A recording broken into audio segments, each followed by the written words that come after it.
Assalamualaikum warahmatullahi wabarakatuh.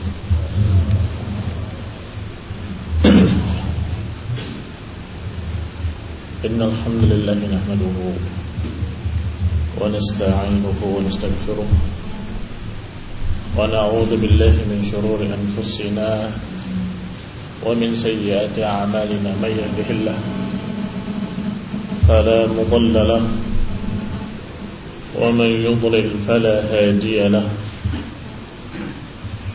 وأشهد أن لا إله إلا الله وحده لا شريك له وأشهد أن محمدا عبده ورسوله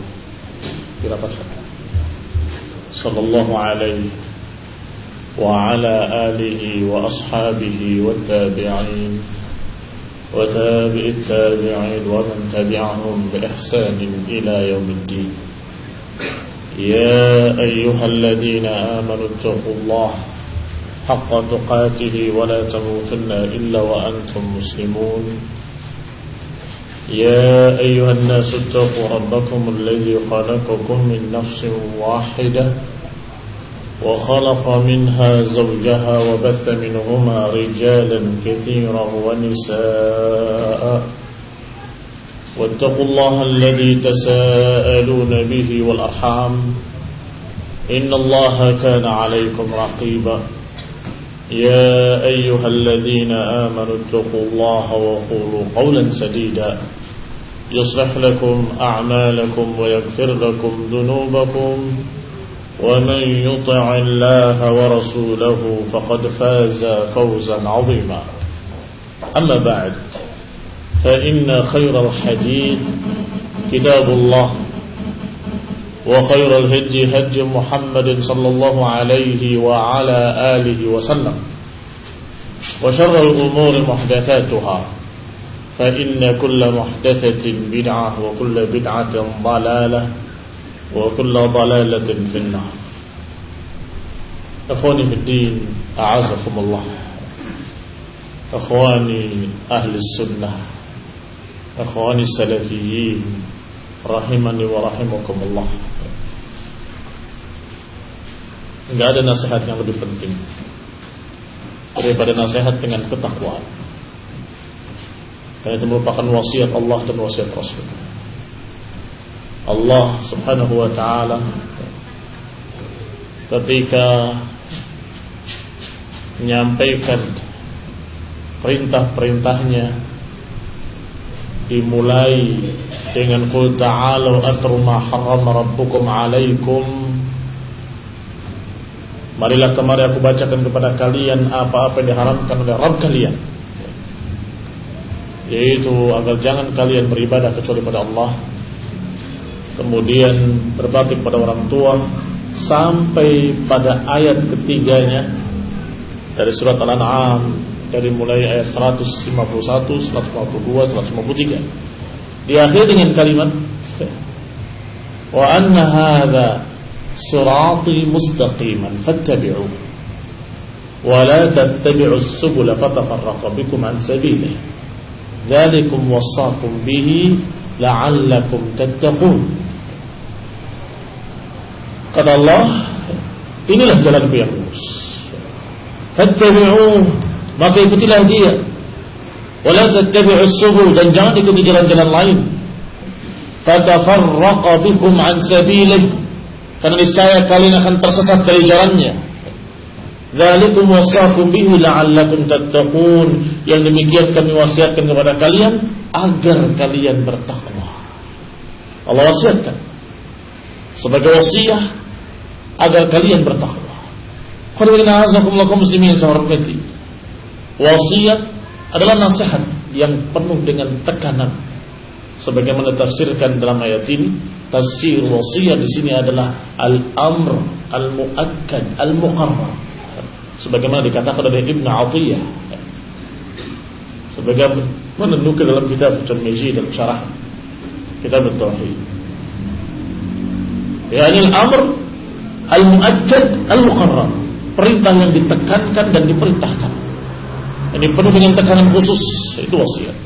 Ternyata Allah wasiatkan la'allakum tattaqun, agar kalian bertakwa. Ikuti jalan ini, jalan yang lurus. Wa anna hadza sirati mustaqiman fattabi'uh wa la tattabi'us subula fatafarraqu bikum an sabili, dan jangan kalian mencari jalan-jalan lain. Fatafarraqu bikum an sabili, niscaya kalian akan terpecah belah dari jalannya. Dan demikian Allah wasiatkan kepada kalian agar kalian bertakwa. Demikian pula Rasulullah sallallahu alaihi wa ala alihi wasallam ketika menasihati para sahabatnya dengan mau'izatan balighah, darabat minhal uyun wa wajilat minhal qulub, nasihat yang mengena di hati para sahabat sehingga membuat hati para sahabat bergetar dan membuat hati mereka bergetar dan mata-mata mereka mencucurkan air mata. Maka para sahabat berkata, ya Rasulullah, ka'anna hadhihi mau'izatu muwaddi' fa'usina. Ya Rasulullah, sepertinya ini adalah nasihat terakhir, nasihat perpisahan. Fa'usina, berikan wasiat kepada kami. Juga Nabi menyatakan, usikum bitaqwallah, aku wasiatkan kepada kalian agar bertakwa kepada Allah Subhanahu wa taala. Berarti Allah mewasiatkan dengan ketakwaan, Rasulullah SAW juga mewasiatkan dengan ketakwaan. Maka saya pun menasihatkan kepada kalian sebagai wasiat, ittaqullah, bertakwalah pada Allah Subhanahu wa taala. Ikuti jalan Allah yang lurus dan jangan berpecah belah. Ibnu Qayyim rahimahullah menafsirkan makna jalan yang lurus adalah jalan yang membawa seseorang kepada keridhaan Allah Subhanahu wa taala, yaitu jalan yang dilandasi dua perkara, yaitu mengesahkan Allah dalam ibadah dan menyendirikan Rasulullah SAW dalam ikutan ketaatan. yakni hanya beribadah kepada Allah dan hanya mengikut ajaran sunnah Rasulullah sallallahu alaihi wasallam. Ini siratal mustaqim. Sedangkan makna subul kata Ibnu Qayyim adalah semua al-bid'ah wa syubhat. Semua kebid'ahan dan syubhat-syubhat dan juga syahwat, semuanya merupakan subul, jalan-jalan lain yang akan menyimpangkan kita dari jalan yang lurus tadi. Fatafarraqu bikum an sabilih. Maka kalian akan bercerai-berai, akan berpecah belah dari jalannya. Kalau dibiarkan orang-orang ini mengikuti hawa nafsunya sendiri, atau dibiarkan mengikuti kemauannya sendiri, syahwatnya, atau syubhat yang mereka pahami sebagai kebenaran, maka yang terjadi pasti adalah perpecahan. Itu kata Allah. Fatafarraqu bikum an sabilih. Maka Allah Subhanahu wa taala menyatakan dalam ayat lain, wa'tasimu bihablillahi jami'an wa la tafarraqu. Bersatulah kalian semuanya dengan tali Allah dan jangan bercerai-berai. Enggak ada dua orang sahabat pun yang tadinya akrab, masya Allah, saling cinta mencintai, kemudian bertikai, illa lidzambin bainahuma. Tidak ada dua orang pun yang tadinya akrab bersahabat kemudian pecah, kecuali karena dosa di antara keduanya. kecuali karena dosa yang terjadi di antara keduanya. Dosa saja sudah memecahkan dua orang, apalagi dalam bentuk kebid'ahan, apalagi dalam bentuk penyimpangan-penyimpangan dalal, atau dalam bentuk-bentuk yang lebih parah dari itu, kufur. Na'udzubillah. Mesti yang terjadi dalam perpecahan. Wa'tasimu bihablillahi jami'an. Maka atas kalian untuk berpegang dengan tali Allah seluruhnya dan jangan bercerai-berai. Berarti bersatunya di atas tali Allah Subhanahu wa taala yang sudah digariskan oleh Allah Subhanahu wa taala melalui lisan Rasulnya sallallahu alaihi wa ala alihi wasallam. Tentunya kalau kita ingin berpegang dengan tali Allah, yaitu Al-Quran dan Sunnah Rasulullah, tentunya dengan pemahaman seperti apa yang Allah maukan, apa yang Rasulullah SAW maukan. Jangan dipegang ayatnya, dipegang hadisnya, kemudian ditafsirkan semaunya sendiri. Itu pun akan memecah belah kaum muslimin. Itu pun akan membawa kepada tafarruq, perpecahan. Mesti.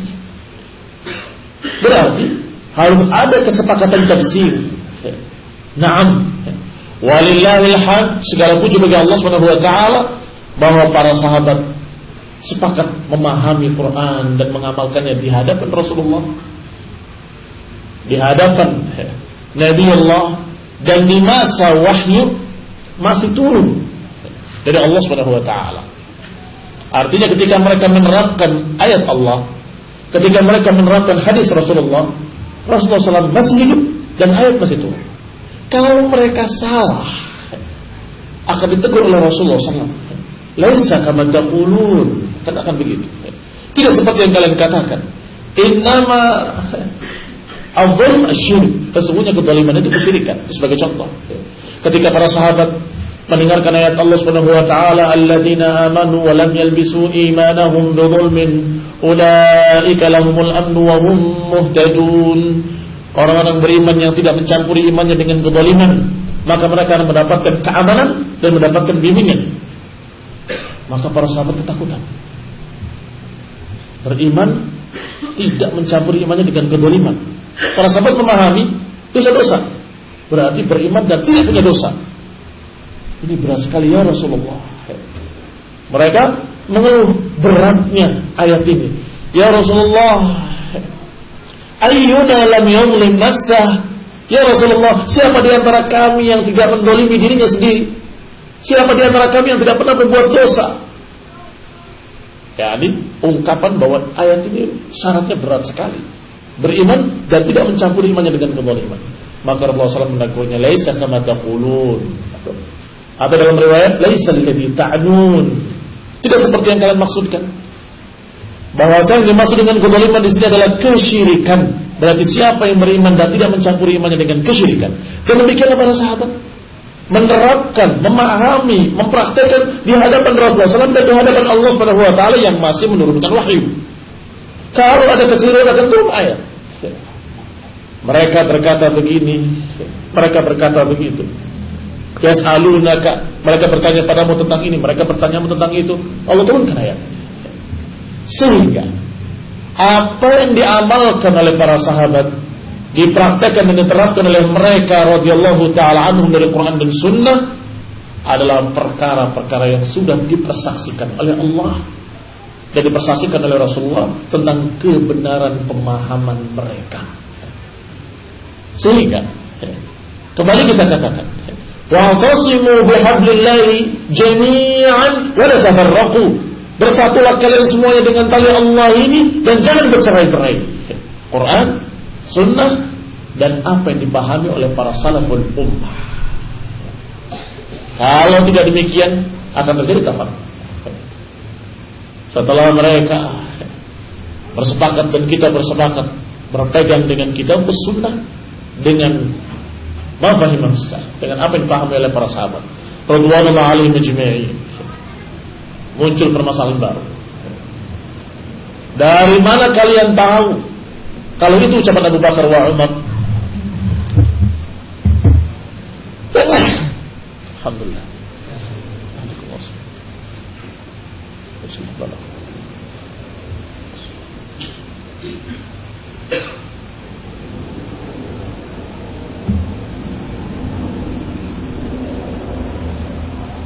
Dari mana kalian tahu bahwa itu ucapan para sahabat? Itu pemahaman para sahabat. Tentunya melalui para ulama, melalui riwayat, melalui sanad, melalui rawi-rawi thiqah terpercaya. Kamu dhabt, penghafal kuat, yang saleh, yang jujur dari ahli hadis. Maka kembali saya katakan, kalau masing-masing menyatakan ini kata Ali bin Abi Thalib, ini kata Umar, ini kata Utsman, padahal dia tidak tahu riwayatnya, juga terjadi tafarruq. Kami mengikuti Quran dan Sunnah dengan pemahaman salaf. Katanya Ali bin Abi Thalib menyatakan waktu terjadi pemilihan khalifah bahwa Ali tidak terima, kenapa nggak diajak bicara? Marah Ali. Kata Syiah Rasulullah. Kita juga ikut pemahaman salaf, pemahaman Ali. Apa kita jawab? Mana riwayatnya? Mana sanadnya? Kalau ada sanadnya, diperiksa siapa rawi-rawinya, thiqah atau tidak thiqah, terpercaya atau tidak percaya. Bagaimana hafalannya, kuat atau tidak kuat?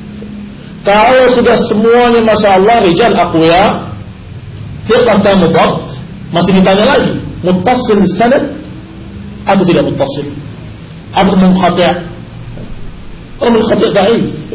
Kalau tidak bersambung sanad, masih ada pertanyaan berikutnya. Apakah mu'allal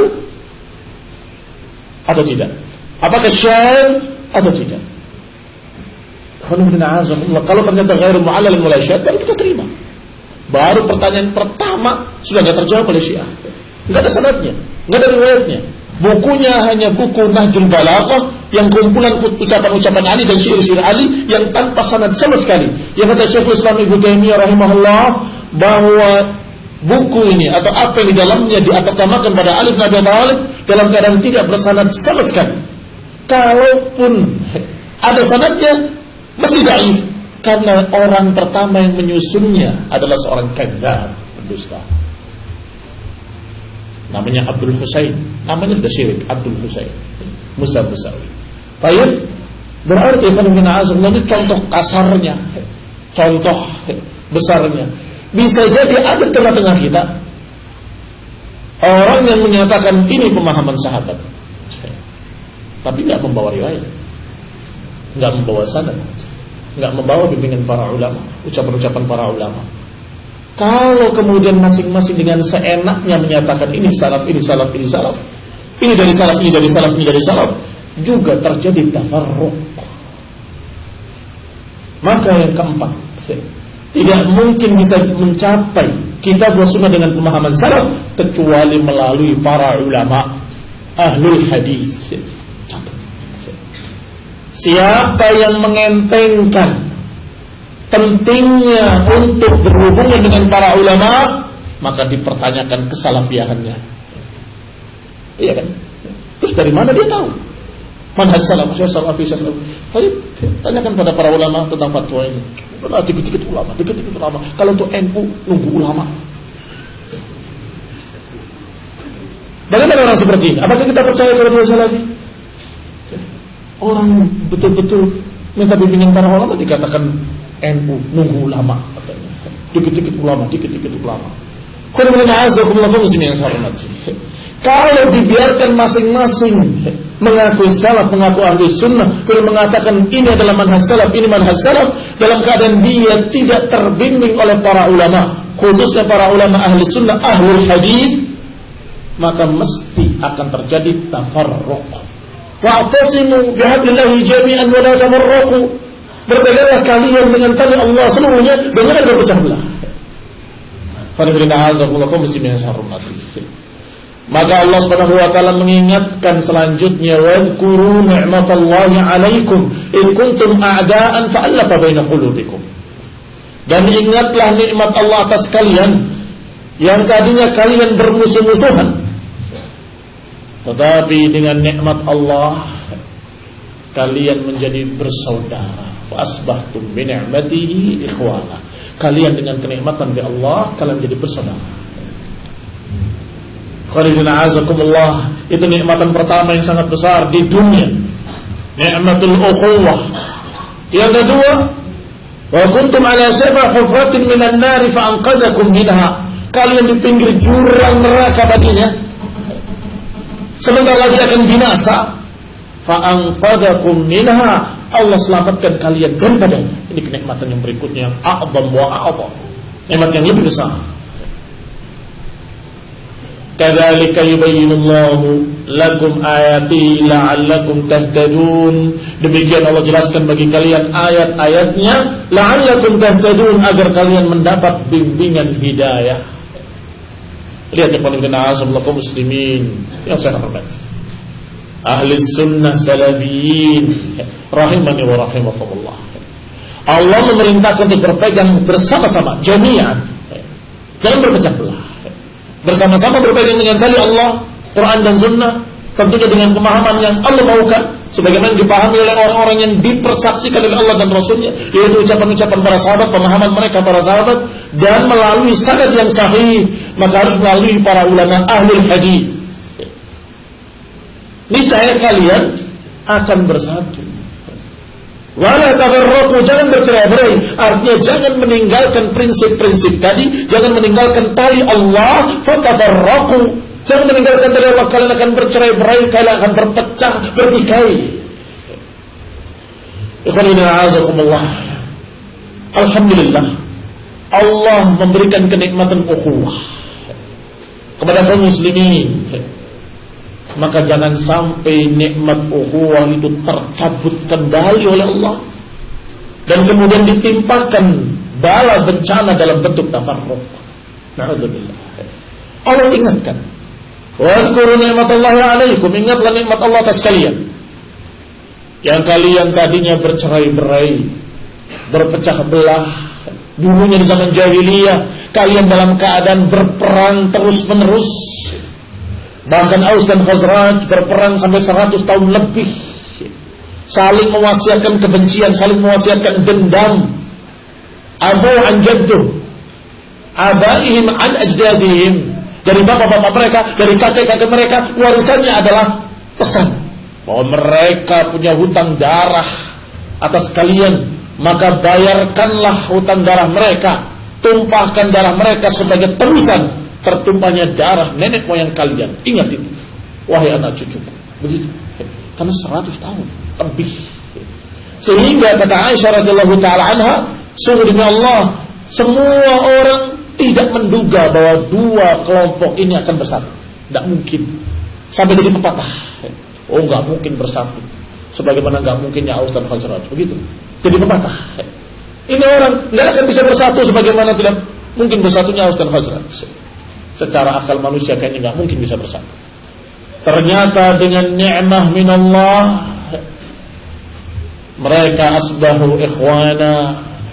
Maka Allah katakan, wadhkuru ni'matallahi 'alaikum, ingatlah nikmat Allah atas kalian yang kalian tadinya dulunya berpecah belah, bertikai, berperang, saling menumpahkan darah.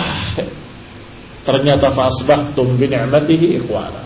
Ternyata kalian dengan kenikmatan dari Allah kalian bersatu, berukhuwah, bersaudara. Nikmat. Kata Allah, udhkuru nikmatullah, azimah, nikmat yang sangat besar. Baik, apa sebab Allah berikan kenikmatan ukhuwah? Sebab suku Aus radhiyallahu anhum menerima agama ini, menerima ajaran Nabi, dan Khazraj menerima ajaran Nabi. Kaum sebagian muhajirin menerima agama, yakni sebagian orang-orang Quraisy masuk Islam dan berhijrah. Orang-orang Ansar juga beriman sebelumnya, maka menyambut mereka ukhuwah. Walaupun ini sukunya berbeda-beda, tetapi dengan ukhuwah imaniyah satukan mereka. Maka kalau nikmat ini karena nikmat itu, nikmat ukhuwah adalah karena nikmat keislaman, maka kalau keislamannya ditinggalkan akan hilang pula ukhuwahnya. Dan Islam ini terdiri dari sunnah demi sunnah. Islam tersusun dari rangkaian sunnah demi sunnah. Sebagaimana dikatakan oleh Imam Al-Barbahari dalam Syarh Sunnah bahwa Islam huwa sunnah wa sunnah hiya al-Islam. Islam itu adalah sunnah, sunnah itu adalah Islam. Artinya ajaran Rasulullah SAW dari A sampai Z-nya, dari awal sampai akhirnya, dari alif sampai ya, itu semua adalah Islam itu sendiri. Maka kalau kamu kurangi satu sunnah, berarti Islam itu berkurang sedikit. Kamu hilangkan 2 sunnah, 3 sunnah, maka semakin berkurang keislaman, semakin berkurang keislaman.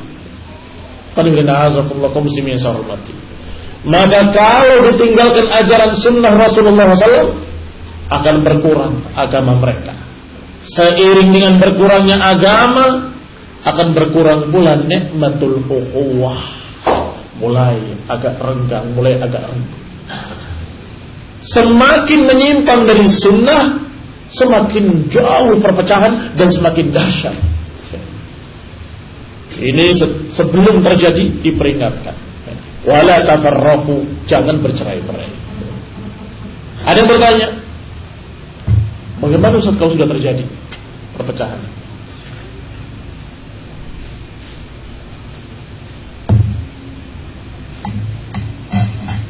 Kalau sudah terjadi, pesan Rasulullah sallallahu alaihi wa ala alihi wasallam adalah usikum bi taqwallah wa sam'i wa ta'ah. Wa in ta'amara 'alaikum 'abdun habashi fa innahu man ya'ish minkum fa sayara ikhtilafan katsira fa 'alaikum bi sunnati. Aku wasiatkan kepada kalian untuk bertakwa pada Allah Subhanahu wa taala dan dengar dan taat pada penguasa kalian, walaupun yang memimpin kalian adalah budak dari Habasyah, bekas budak dari Habasyah, dari Ethiopia. Fa innahu man ya'ish minkum, siapa di antara kalian yang hidup nanti akan menyaksikan pertikaian yang banyak, akan menyaksikan perselisihan yang banyak. Fa alaikum bisunnati, maka atas kalian untuk berpegang dengan sunnahku.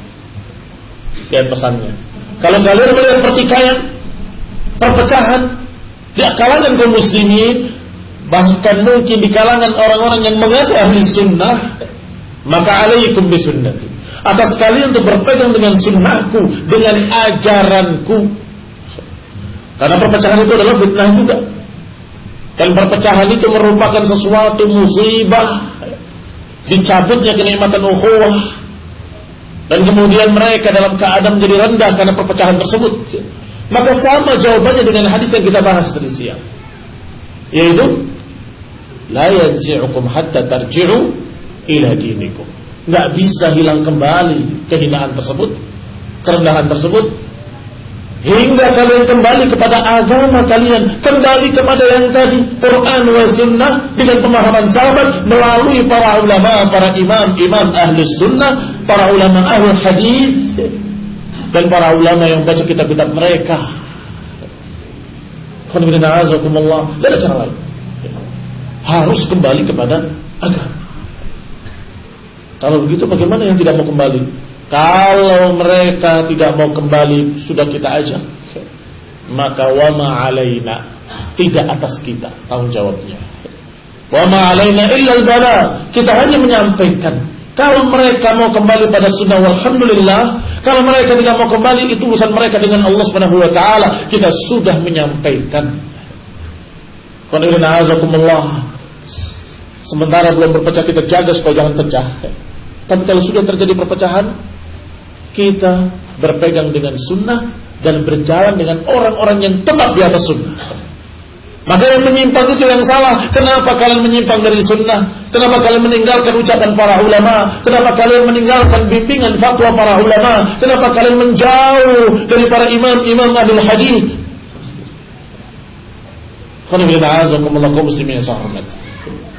Ahli sunnah adalah satu golongan yang sedikit di tengah-tengah sekian banyak golongan, sekian banyak aliran, sekian banyak kelompok-kelompok yang menyimpang. Bayangkan, ketika Nabi menyatakan sataftariqu ummati ala 73 firqah, Rasulullah SAW menyatakan yang selamat hanya satu, ma ana alaihi al-yawm wa ashabi, yaitu seperti aku dan para sahabatku. Kemana yang 72?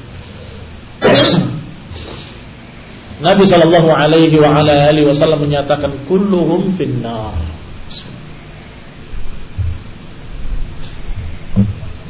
Semuanya di dalam neraka.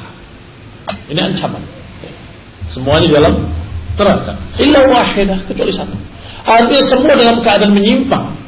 Jalan mereka sesat mengarah kepada nar.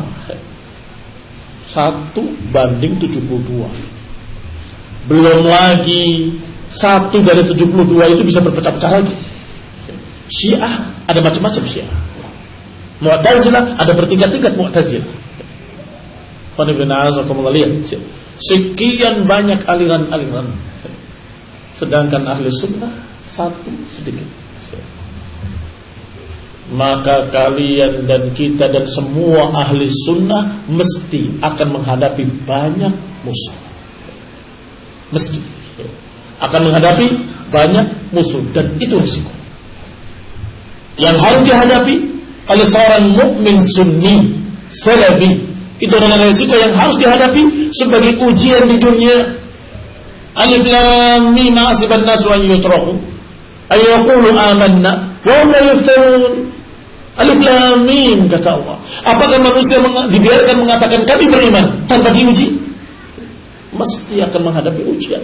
Walaqad fatanna alladziina min qablihim fala ya'lamanna Allahu alladziina shadaqu wa la ya'lamanna al-kadzibin. Dan sungguh kami telah uji orang-orang sebelum kalian, dan Allah pasti tahu siapa orang-orang yang jujur dan siapa yang dusta. Siapa yang jujur kami beriman, dan siapa yang dusta mengatakan kami beriman. Siapa yang jujur saya ahli sunnah salafi, dan siapa yang dusta pura-pura, Allah tahu. Dan Allah akan buktikan pada kalian, pada manusia, dengan ujian demi ujian. Berat.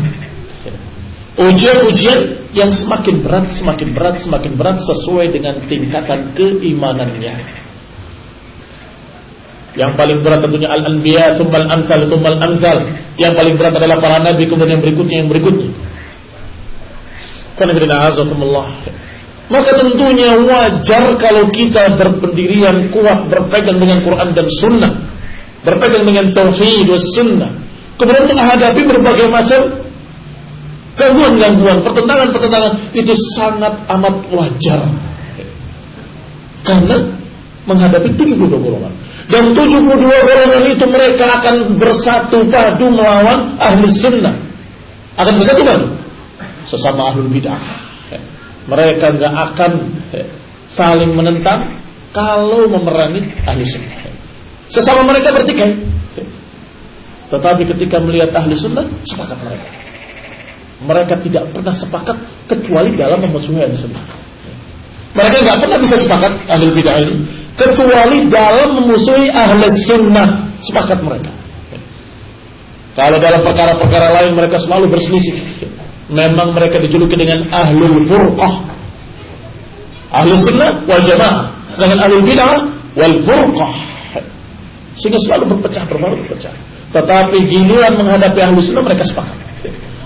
Ikhwanu fiddin, a'azakumullah. Tentunya ketika kita jalan akan kita hadapi berbagai macam musuh yang nyata dan yang tidak nyata. Musuh yang nyata adalah manusia-manusia dari ahli dalal yang selalu memfitnah, selalu berdusta, selalu menuduh dengan tuduhan-tuduhan yang tidak berdasar. Inginnya mencoreng gambaran ahli sunnah, tapi tidak berhasil, alhamdulillah. Sedangkan musuh yang tidak nyata adalah para syaitan, yang membisikkan di hati-hati ahli sunnah, di hati-hati orang beriman, agar mereka saling bertikai, saling bercerai-berai. Alhamdulillah, dibawa kepada 3 penyakit berbahaya. Syaitan membisikkan di tengah-tengah ahli sunnah. Diajak kepada kesyirikan, kuat, nggak mau dia kesyirikan. Diajak kepada kebid'ahan, mereka kokoh. Mereka sepakat tidak akan mengerjakan kebid'ahan. Masya Allah, ahli sunnah. Maka syaitan tidak putus asa. Syaitan putus asa an ya'budahul musallun. Kalau mengajak orang yang salat itu untuk menyembah dirinya, mereka nggak berhasil, putus asa. Walakin fi tahrij, tetapi syaitan akan berupaya untuk memecah belah di antara orang-orang baik ini tadi, di antara ahli sunnah, di antara salafiyin, di antara mereka-mereka orang-orang mukmin yang masih salat, yang masih beriman pada Allah dan Rasulnya, masih berpegang dengan tauhid wa sunnah. Kalau diajak kepada kesyirikan, syaitan sudah putus asa. Tetapi fit tahrish, tetapi mereka salah syaitan akan mengajak untuk berpecah belah. Dengan cara apa? Dengan 3 penyakit besar yang merupakan induk dari kemaksiatan-kemaksiatan lainnya. Yang pertama al-kibr, kesombongan. Kesombongan adalah akhlak iblis. Ujub, bangga diri, merasa lebih tinggi, merasa lebih hebat, merasa lebih alim. Mulai terjadi pertikaian antara orang berilmu, masya Allah. Berilmu, ustaz dengan ustaz, muallim dengan muallim, guru dengan guru di pondok, ribut.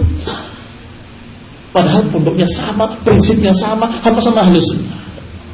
Ternyata ada kibir di antara mereka. Yang membuat iblis dilaknat, dimurkai oleh Allah Subhanahu wa taala, yang menyebabkan iblis menjadi makhluk yang dikutuk oleh Allah Subhanahu wa taala adalah kesombongan.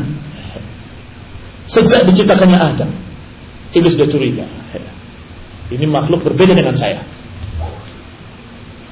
Kalau dijadikan di bawah saya, akan saya injak-injak dia. Kalau dijadikan di atas saya, akan saya ingkari, akan saya tentang. Karena merasa dia lebih tinggi. Ketika diperintahkan oleh Allah Subhanahu wa taala, ternyata dijadikan lebih mulia dari iblis dan diperintahkan untuk sujud penghormatan kepada Adam. Ada wastakbara wa kana minal kafirin, maka iblis menolak dengan sombong, dan iblis adalah makhluk yang pertama ingkar kepada Allah Subhanahu wa taala. Ada wastakbara wa kana minal kafirin, ini iblis. Apa alasannya menentang Allah Subhanahu wa taala? Sombong, kibir, ujub, bangga diri. Khalaqtani min narin wa khalaqtahu min tin, ana khairun minhu. Aku lebih baik dari dia. Kau ciptakan aku dari api dan kau ciptakan dia dari tanah, maka aku lebih mulia dari dia. Masa aku yang harus menghormati dia?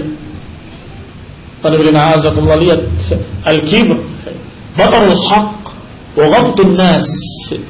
Kibir, kesombongan, adalah menolak kebenaran dan meremehkan manusia. Kebenaran ditolak dan manusia diremehkan. Ini al-kibr. Maka syaitan menolak kebenaran yang Allah perintahkan dan meremehkan Adam alaihissalam. Maka kesombongan yang demikian mengerikannya menyebabkan makhluk yang satu ini menjadi makhluk yang paling jelek, yang dilaknat oleh Allah Subhanahu wa taala. Masa muncul penyakit yang mirip pada seorang muslim, apalagi mengaku ahli sunnah salafi, tidak pantas, sama sekali tidak pantas. La yadkhulul jannata man kana fi qalbihi mithqala dzarratin min kibr. Enggak akan masuk surga seorang yang di hatinya ada sebiji darah saja dari kesombongan, apalagi lebih besar lagi. Sebiji darah saja akan menghalangi dia untuk masuk dalam jannah. Ini hati-hati. Kesombongan membuat perpecahan. Yang kedua, dari penyakit yang sering menjadikan perpecahan di tengah-tengah ahli sunnah adalah ambisi, al-hirs. Dan ini yang dibisikkan iblis kepada Adam, dibisikkan oleh iblis kepada Adam tentang syajaratul khuld. Dikatakan dan dijuluki oleh iblis syajaratul khuld wa mulkin la yabla. Ini pohon kekekalan, wa mulkin la yabla, dan kerajaan, kepemilikan yang tidak akan sirna. Maka Adam alaihissalam tergoda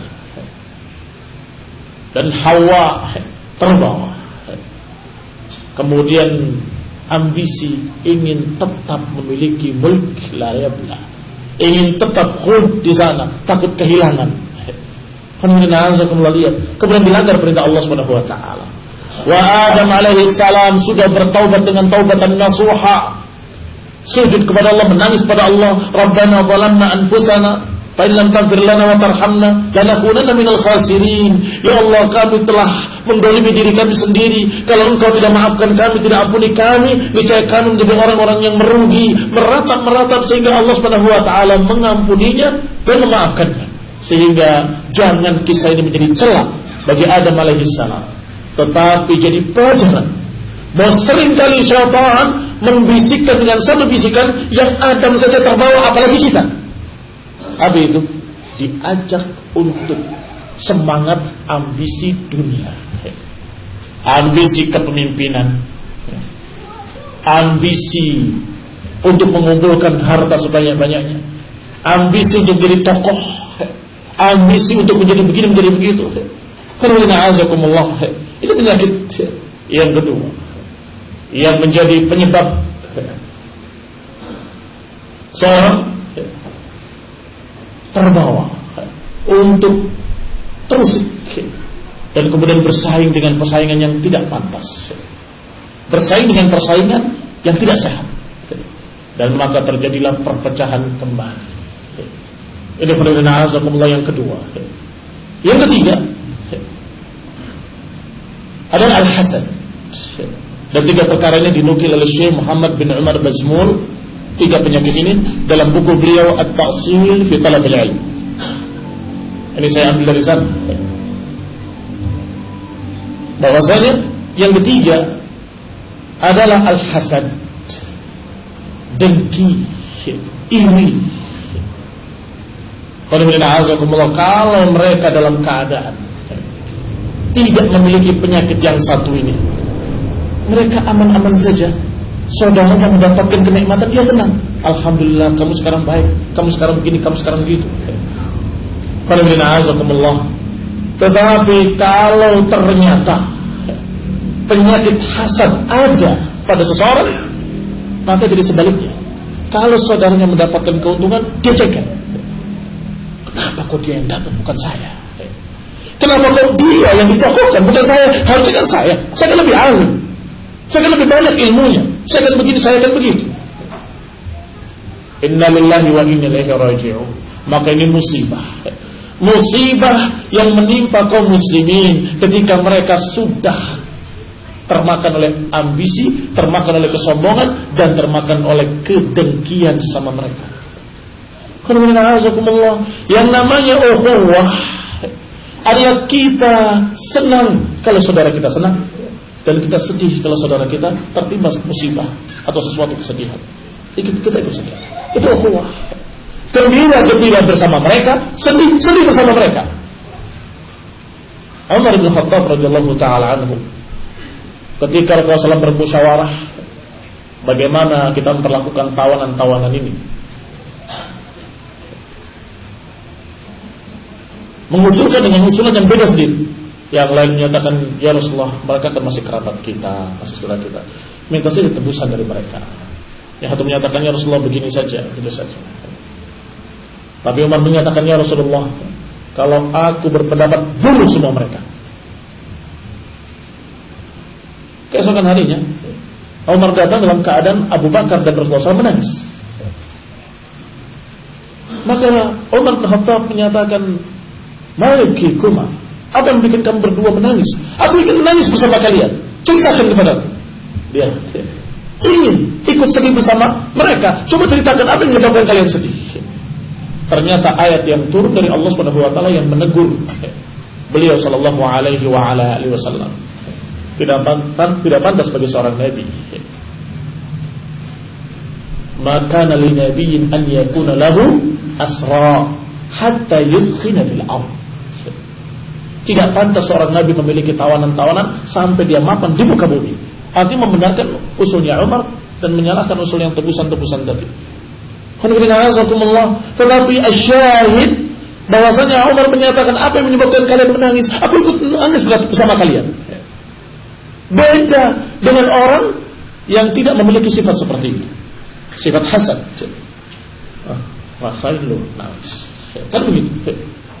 Makanya saya bilang apa kemarin, senang dia. dibenarkan dan ini salah. Tidak demikian. Bukan malah dia senang dan mengatakan padanya syukurin, rasain, tidak. Tetapi justru ikut sedih bersamanya. Demikian pula ketika gembira, ikut gembira bersamanya. Maaf hakaka ya Rasulullah. Ketika Rasulullah SAW tidur di rumah Ibn Samit, Ubadah bin Samit radhiyallahu taala anhu, dan istrinya bernama Ummu Haram radhiyallahu taala anha. Rasulullah SAW tertidur di rumahnya, kemudian bangun tersenyum, tertawa, gembira. Kata Ummu Haram, ya Rasulullah, ma adhakaka? Ya Allah, apa yang membuat kau tertawa? Nanya ini karena ingin ikut gembira. Ada berita gembira apa? Kata Rasulullah SAW, nasun min ummati 'alal bahr. Satu kelompok manusia dari umatku di atas lautan dengan gagahnya, mulukun 'alal asirrah, seperti raja-raja di atas singgasananya. Ini gagah-gagah mereka sebagaimana para raja di atas singgasana mereka. Maka karena Rasulullah SAW gembira dan karena ucapan Rasulullah SAW yang memuji, kata Ummu Haram, doakan aku semoga termasuk dalam ya Rasulullah. Kata Nabi, engkau termasuk dalam. Tidur kembali, bangun kembali, tersenyum lagi. Maka Ummu Haram bertanya kembali dengan pertanyaan yang sama, ma adhakaka? Apa yang menyebabkan engkau tersenyum ya Rasulullah? Dijawab seperti tadi, nasu min ummati 'alal bahr. Sekelompok umatku di atas lautan dengan gagahnya layaknya seperti raja-raja. Maka Ummu Haram meminta seperti tadi, ya Rasulullah, doakan aku semoga termasuk di dalamnya. Kata Nabi, engkau di yang pertama tadi. Apa maknanya? Walaupun mimpinya mirip hampir sama, tetapi yang pertama dengan yang kedua berbeda. Yang pertama itu adalah Ustul Bahr, pasukan angkatan laut pertama di zaman Muawiyah radhiyallahu taala anhu, yaitu yang diberangkatkan ke Siprus, dan termasuk Abdullah bin Samit dengan istrinya ikut di sana. Sampai meninggalnya di sana. Radhiyallahu taala anha wa radhiyallahu taala anhu. Famina'azakullah syahid bahwa beliau gembira sebelum tahu apa yang membuat gembira Rasulullah. Rasulullah, apa yang menyebabkan gembira? Ikut gembira. Famina'azakullah, semestinya seorang ahli sunnah kepada ahli sunnah lainnya, sunnah terhadap sunnah lainnya, harus saling merasakan, harus saling merasakan apa yang dirasakan orang lain. Kalau gembira, ikut gembira. Kalau sedih, ikut sedih. Maka penyakit hasad adalah penyakit yang membalik keadaan itu. Sebagaimana para munafiqin yang hasad kepada kaum mukminin, para sahabat. Kalau para sahabat mendapatkan kebaikan, yasu'hum, membuat kejelekan mereka. Tetapi kalau para sahabat mendapatkan kesusahan, yafrahu biha, mereka gembira, ria. Ini munafiqin. Dan jauh sekali perbedaannya antara para sahabat dengan munafiqin. Para sahabat mukminin shadiqin, para munafiqin kadzibin kadzabun. Baik, wajar kalau mereka dengki kepada para sahabat. Baik, ini sama-sama ahli sunnah, salafiyun. Apa pantas saling mendengki? Apa pantas kemudian sahabat yang mendapatkan satu kebaikan dijengkel? Kurang ajar, kenapa sih fulan? Walaupun tidak terucap di mulut, hanya di hati, tapi akan mempengaruhi sikap. Terucap sih tidak. Kapan saya bicara tentang dia begini-begini, gak pernah. Tapi setiap kita ngajak dia, kamu aja lah, sepertinya gak suka gitu. Temannya mendapatkan satu kemuliaan, mendapatkan satu kedudukan, sampai lama-kelamaan ketahuan oleh murid-muridnya, oleh bawah-bawahannya, kelihatannya Ustaz gak suka sama dia. Dan memang gak suka dari dulu juga. Mulai keluar. Ini penyakit-penyakit ini akan menyebabkan perpecahan di tengah-tengah ahli sunnah. Dan ini adalah penghalang-penghalang ilmu. Harusnya kalau temanmu yang tadinya di bawah kamu, murid tadinya, tiba-tiba belajar, pulang jadi alim, bahkan lebih terkenal dari dirinya. Jangan sedih, jangan kemudian jengkel, kurang ajar, dia kan murid saya. Jangan kemudian berpikir gimana caranya supaya orang-orang kembali memuliakan saya, tidak memuliakan dia. Saya tahu bagaimana di pondoknya. Saya tahu. Saya gurunya. Saya ngerti perangainya gini-gini. Emang kenapa? Udah nggak pantas ceritakan. Wah, kayaknya nggak pantas ceritakan. Buntutnya sudah dikasih tahu. Tapi ceritakan nggak mau. Membikin fitnah, membikin gelisah. Jangan-jangan punya perangai jelek yang pernah ketahuan di pondoknya. Ini penyakit. Penyakit hasad, penyakit dengki. Dan penyakit dengki dengan sombong, dengan ambisi itu masih bersaudara, masih misanan. Lihat aja, apa sebabnya dia hasad? Karena ambisi. Iya kan? Kenapa kok dia ambisi ingin kanar? Karena sombong, nggak mau direndahkan. Maka sombong dengan ambisi masih famili. Ambisi dengan hasad, dengki masih bersaudara. 3 perkara ini dikatakan induk. Induknya segala macam dosa-dosa yang lain. Ada terjadi kecurangan, pencurian, korupsi dan sebagainya. Dari mana itu kira-kira lahirnya? Dari ambisi. Ambisi dunia. Baik, ada terjadi fitnah memfitnah, ghibah, menjatuhkan si fulan, atau bahkan membuat mencelakai orang. Apa biasanya? Persaingan. Persaingan ketenaran, persaingan kedudukan, persaingan politik dan seterusnya. Ambisi juga urusannya. Apalagi dosa-dosa yang lain sama. Dari sini muncul. Sampai saudaranya sendiri dicelakakan. Kenapa? Hasad. Lihat nanti saya rusak mobilnya. Loh, kenapa dirusak? Saya dari dulu nggak dapat mobil sampai sekarang. Kok tiba-tiba dia baru kemarin sudah dapat mobil, sudah dapat pondok yang megah? Kurang ajar. Dan terus apa salahnya? Allah memberikan rezeki sekehendaknya. Dzalika fadlullahi yu'tihi man yasha. Itu adalah dari Allah. Allah berikan kepada siapapun sekehendaknya.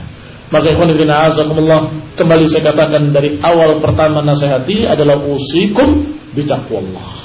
Aku wasiatkan kepada antum semuanya dan saya termasuk di dalamnya agar kita bersama-sama bertakwa pada Allah Subhanahu wa taala dan berpegang dengan Quran dan sunnah bima fahimahu salaf, dan jangan berpisah dari para ulama, tetap bersama para ulama dengan bimbingan para ulama, dan kemudian hindari 3 penyakit yang menyebabkan perpecahan kaum muslimin, khususnya ahli sunnah. 3 penyakit yang sering kali memicu perpecahan di tengah-tengah ahli sunnah salafiyun. Wassalamu taufiq wal afiyah.